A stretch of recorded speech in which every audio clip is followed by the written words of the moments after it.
To fit or replace the gas bottle in your California 6.1 Ocean or Surf, open the tailgate and the cupboard doors on the left. Remove the middle and bottom shelves.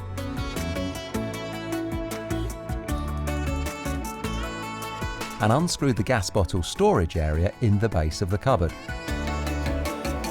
To remove a gas bottle, first unscrew the gas hose and then lift the bottle out. Once you have removed the gas bottle tap from the used bottle and attached it to your new bottle, place the new bottle into the gas tank compartment and screw the gas hose back onto the tap. Finally, screw the lid back on the gas bottle storage area and replace the cupboard shelves which you removed at the beginning.